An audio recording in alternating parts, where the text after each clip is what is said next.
इस तरीके के जो एक्सपीरियंस होते हैं लाइफ के वो सच में बहुत ज़्यादा पेनफुल होते हैं। आप डेफिनेटली यार आप अपने बॉडी का एक पार्ट हमेशा के लिए जो है खो रहे हैं, अपने से अलग कर रहे हैं, तो वो डेफिनेटली दर्दनाक तो होता ही है। जब आप ये बातें किसी और को बताते हैं सामने वाले को तो ये चीज़ें और ज़्यादा मुश्किल हो जाती है आपकी। बट गाइज फिर भी सारी बातें मैं आपको बताऊंगी एक वीडियो के माध्यम से कि एग्जैक्टली मेरे साथ क्या हुआ था, इस तरीके की जो चीज़ें हैं वो एकदम से कैसे हुई। सारी घटनाएं दिल पे पत्थर रख के आपको बताऊंगी। मेरे लिए डेफिनेटली बहुत मुश्किल है वो सारी चीज़ें दोबारा याद करना, मेरे दिमाग में दोबारा आना, बट फिर भी मैं एक वीडियो ज़रूर बनाऊंगी कल परसों में और आप लोगों को बताऊंगी कि एग्जैक्टली क्या हुआ है। तो अभी तो मैं रेस्ट कर रही हूँ, बाद में मिलते हैं। नमस्कार दोस्तों अपनी आज के इस वीडियो में मैं आप लोगों के साथ एक बहुत ज़्यादा इंपॉर्टेंट बात शेयर करना चाहती हूँ। गाइज ये जो बात है ये कहीं ना कहीं मेरे लाइफ से जुड़ी हुई है, कह सकते हैं कि मेरी लाइफ का एक अपडेट है जो कि मैं आप लोगों के साथ शेयर करना चाहती हूँ, क्योंकि गाइज मैं आप लोगों को भी अपनी फैमिली ही समझती हूँ, इसलिए ये वीडियो मैं बना रही हूँ। सो आप लोग थंबनेल टाइटल में देखकर समझ गए होंगे कि किस चीज़ के बारे में बात करेंगे, तो यही चीज़ मैं आपको डिटेल में बताऊंगी कि एग्जैक्टली क्या हुआ है, इसके पीछे किसका हाथ है। जितना मुझे पता लगा है उसके आधार पर मैं आपके साथ सारी चीज़ें बताऊंगी, शेयर करूंगी। तो प्लीज़ आप मेरी बात को ध्यान से सुने और समझने की कोशिश करें। तो गाइज ये बात बहुत ज़्यादा पुरानी नहीं है, ये बात अभी थोड़े समय पहले की है और मुझे ये बात को आप लोगों को बताते हुए बहुत ज़्यादा खुशी नहीं हो रही है। मैं बहुत ज़्यादा खुशी से ये वीडियो नहीं बना रही हूँ, लेकिन फिर भी दुख के साथ ही लेकिन मैं ये वीडियो बना रही हूँ, क्योंकि अपनी बातें आप लोगों तक पहुँचाना मेरा एक फ़र्ज़ है, एक दायित्व है, ऐसा आप लोग कह सकते हैं।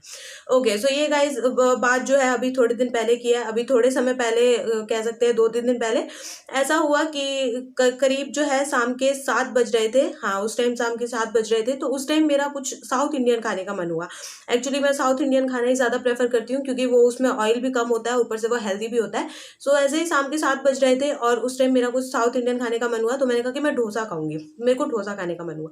तो हमारा जो घर है उससे करीब थोड़ी सी दूर पर एक स्टैंड है और स्टैंड के वहाँ पर एक स्टॉल है, जहाँ पे स्टॉल पे ये सारी चीज़ें मिलती है, साउथ इंडियन सारी तरीके की चीज़ें मिलती हैं। तो फिर मेरा मन किया कि साउथ इंडियन खाते हैं, तो मैंने अपनी बहन को पूछा, मैंने कहा क्या तू चलेगी वहाँ पर मेरे साथ, मेरे को कुछ साउथ इंडियन खाने का मन कर रहा है, तो हम डोसा लेकर आएंगे। तो मेरी बहन ने बोला कि नहीं तू चली जा अकेले, मैं नहीं जाऊँगी, मेरे को कुछ भी नहीं खाना। तो गाइज मैं अकेले गई उस टाइम वहाँ पर। तो मैं अकेले गई शाम के साथ, थोड़ा अंधेरा हो जाता है, सर्दियों का टाइम है, तो हाँ थोड़ा अंधेरा हो गया था और मैं जा रही थी। तो वहां तक पर मैं जब गई, मैंने रोड क्रॉस करके जब मैं स्टैंड पर पहुंची, तो गाइज वहां पर वो स्टॉल नहीं थी उस दिन। हो सकता है उन्होंने उस दिन स्टॉल नहीं लगाई हो, वैसे तो वो अधिकतर दिन लगाते हैं, बट कोई रीजन होगा उन्होंने नहीं लगा रखी थी स्टॉल। तो मैंने कहा कि अब यार यहाँ पे तो स्टॉल नहीं लगी है, अब घर वापस जाने से अच्छा है कि मैं थोड़ी आगे जाके, एक और वहां पर दुकान है, वहां पर भी इस तरीके की चीजें मिलती है, तो मैंने कहा कि उधर जाके मैं वहां पर खरीद लेती हूँ, थोड़ी सी आगे जाना है, ज्यादा दूर का रास्ता भी नहीं है। तो मैंने सोचा कि ठीक है थोड़ी आगे चलते हैं और वहां से जाके जो है हम ये चीजें खरीद लेंगे। तो मैंने ये फैसला किया और जो है उसके बीच में हमें एक रोड क्रॉस करना पड़ता है उस साइड जाने के लिए। तो एक मेन रोड है, मेन रोड पे आपको पता है शाम के टाइम पे कितना ज्यादा ट्रैफिक होता है, अंधेरा भी होता है, ऊपर से बहुत ज्यादा ट्रैफिक होता है। आप देखेंगे चारों तरफ गाड़ियां और बड़े बड़े ट्रक वगैरह दिखती रहती है, मुझे वैसे ही थोड़ा सा डर लगता है ऐसे में रोड क्रॉस करने पर, लेकिन फिर भी मैंने सोचा कि चलो चलते हैं, क्योंकि मेरा मन कर रहा था कुछ खाने का। तो मैंने रोड क्रॉस किया और रोड क्रॉस करके मैं वहां पर गई उस दुकान पर। उस दुकान पे जाके मैंने एक डोसा खरीदा, मैंने उसको पैक करवाया और मैंने कहा कि मैं घर पर आकर जो है इसको खाऊंगी, क्योंकि वहां पर मेरे को अच्छा नहीं लगता भाई दुकान पे खड़े होके। तो मैंने कहा कि मैं घर पर आकर खाऊंगी। सो मैंने पैक करवा लिया और पैक करवाने के बाद जब मैं वापस आ रही थी, तो वही है कि एक बड़ा सा रोड था जिसको हमें क्रॉस करना रहता है। सो वही गाइस उसी मतलब रोड पर एक, वहां पर जब मैं रोड क्रॉस कर रही थी तो उसी टाइम पर ये चीज हुई कि I met an accident. It was a very, कह सकते हैं बहुत भयानक एक्सीडेंट था वो, क्योंकि उसी की वजह से गाइस ये चीज हुई है जो आप लोग आप सामने देख रहे हैं कैमरे पर।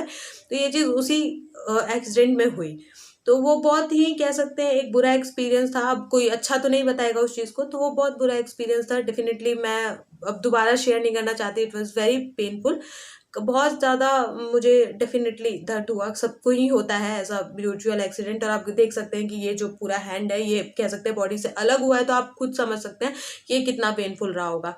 तो ये वाली एक चीज़ है, बहुत ज़्यादा दर्दनाक था। मैं चाहूंगी कि ऐसा चीज़ कभी मेरे दुश्मन को भी ना मिले देखने के लिए। तो वैसे तो मेरे कोई दुश्मन है नहीं, लोगों को लगता है कि मैं जिनके ऊपर वीडियो बना रही हूँ वो सारे मेरे दुश्मन है, वो यूट्यूबर्स, बट ऐसा कुछ नहीं है, मेरा कोई दुश्मन नहीं है। ठीक है, तो वो वाली एक बात है। तो ये वाली चीज थी, तो इट वॉज वेरी पेनफुल। आप कह सकते हैं कि एक तो होता है कटना, कि आपका कोई बॉडी पार्ट कट जाता है तो आपको दर्द होता है, लेकिन एक चीज होता है आपका उखड़ जाना, है ना, आपका बॉडी पार्ट उखड़ गया तो आप उसमें सोचिए कि आपको कितना ज्यादा दर्द होगा। तो वही सेम चीज़ थी, ये वाला जो मेरा हाथ है आप खुद ही देख सकते हैं, ये पूरा उखड़ गया और उसमें बहुत ज़्यादा it was very very painful. मैं तो डेफिनेटली उस टाइम कॉन्शियस भी नहीं थी, मैं बेहोश हो गई थी। कोई भी इतना, एक तो डर, ऊपर से इतना ज़्यादा अगर आपकी ब्लीडिंग होती है तो आप बेहोश हो जाते हैं। तो मैं बेहोश हो गई थी, बट उसके बाद जब मैं हॉस्पिटल वगैरह गई, वहाँ पर सारी चीज़ें हुई, तो जब मुझे होश आया तो मुझे पता चला कि I lost my one hand. तो मुझे बहुत बुरा लगा, किसी को भी लगेगा, खुशी की तो कोई बात है नहीं, तो मुझे बहुत बुरा लगा। बट मैं गाइस अभी भी यही बोलूँगी कि जो होता है अच्छे के लिए होता है, क्योंकि हम लोग स्टूडेंट्स हैं, हमारा जो ज़्यादातर काम होता है वो लिखने का होता है, पढ़ने का होता है। तो उसके लिए देखिए मेरा राइट हैंड बिल्कुल सही है और राइट हैंड से ही हम सारी चीज़ें करते हैं। तो हाँ, मैं इसमें भी कहीं न कहीं हर चीज़ में मैं ढूँढ लेती हूँ कुछ अच्छी चीज़ें, तो इसमें भी मैंने ढूँढ लिया कि जो होता है अच्छे के लिए होता है। इट्स ऑलराइट, अब जो हो गया उसे कोई नहीं बदल सकता। बट हाँ, मुझे पता है मेरे को जो दैनिक जीवन के हमारे कार्य होते हैं उसमें भी मुश्किल आने वाली है। थोड़ी मुश्किल तो आएगी, धीरे-धीरे आदत होती है, बट उससे पहले तो मुश्किल आएगी। बट हाँ, वही वाली एक बात है। और गाइज़ ये जो एक्सीडेंट था मैंने आपको बताया, एक गाड़ी ने किया था, एक नॉर्मल कार होती है जो थोड़ी बड़ी थी वो साइज़ में, तो उसकी वजह से, तो उस कार ने ये एक्सीडेंट किया। और गाइज़ उस मैं बताना चाहती हूँ कि उस गाड़ी के अंदर एक ऐसा शख्स बैठा था, जिनको मैं अच्छी तरीके से जानती हूँ। जी हाँ दोस्तों, अ, उस जो गाड़ी के ड्राइवर थे दोस्तों, वो सौरभ जोशी थे। मैंने खुद उनको अपनी आँखों से देखा, वो सौरभ जोशी थे।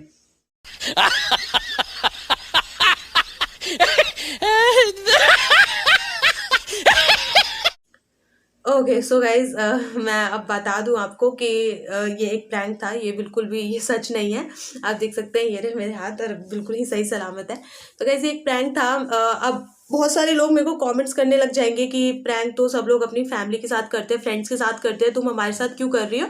सो मैं बता देती हूँ, मैंने जैसा वीडियो की फर्स्ट लाइन में ही बोला था कि मैं आप लोगों को भी अपनी फैमिली समझती हूँ। जो लोग मेरी वीडियोज़ देखते हैं, मेरे सब्सक्राइबर्स हैं, वो सब मेरे लिए फैमिली है।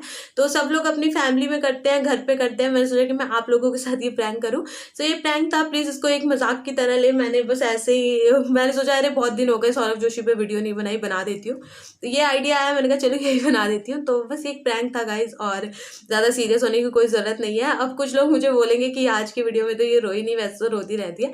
तो पता नहीं यार, मैंने सोचा प्रैंक है तो इसको प्रैंक की तरह ही थोड़ा रहने देते हैं, कि थोड़ा स्क्रिप्टेड लगे, वरना लोग बोलेंगे कि ये तो बहुत ज्यादा एकदम रियल लग रहा था। तो इसके लिए मैं रोई नहीं, वरना तो आंसू मेरे बहुत जल्दी आते हैं, सबको पता है, जो लोग मेरी वीडियोस देखते हैं सबको पता है मेरे आंसू बहुत जल्दी आते हैं। तो वाली एक बात है। बस ये एक प्रैंक था, कोई सीरियस होने की जरूरत नहीं है, और किसी भी तरीके को या फिर किसी को भी मैं यहाँ पे डिसरिस्पेक्ट नहीं कर रही हूँ। सौरभ जोशी को तो बिल्कुल भी नहीं कर रही हूँ, मैंने बस ऐसे ही उनका नाम लिख दिया है, चलो बड़े दिन हो गए सौरभ जोशी पे वीडियो नहीं बनाई, बना लेते हैं। बस वो वाला एक रीजन है, अदरवाइज ऐसा कुछ भी नहीं है। और वैसे भी मैं पहले भी ये चीज बोल चुकी हूँ कि सौरभ जोशी अच्छे इंसान है, क्योंकि उन्होंने कभी मेरे से तू तड़ाक करके भी बात नहीं करी। जैसे ट्रिगर्ड इंसान ने मुझे एक बार बोला था कि तू है कौन, मैं तो तुझे जानता भी नहीं हूँ, लेकिन कभी सौरभ जोशी ने मेरे से ऐसा नहीं बोला। तो इसलिए मुझे वो सही लगते हैं, तो उनके ऊपर मैं ऐसी बातें कभी बोलूंगी भी नहीं। It was just a prank. So इसलिए, और प्लीज इसको मजाक में लेना, कोई सीरियस होने की जरूरत नहीं है, मैं बिल्कुल सही सलामत हूँ, आप देख सकते हैं। ठीक है, और ये वाली एक बात है। बस इस वीडियो को यहीं पे एंड करती हूँ। चलिए, थैंक यू सो मच।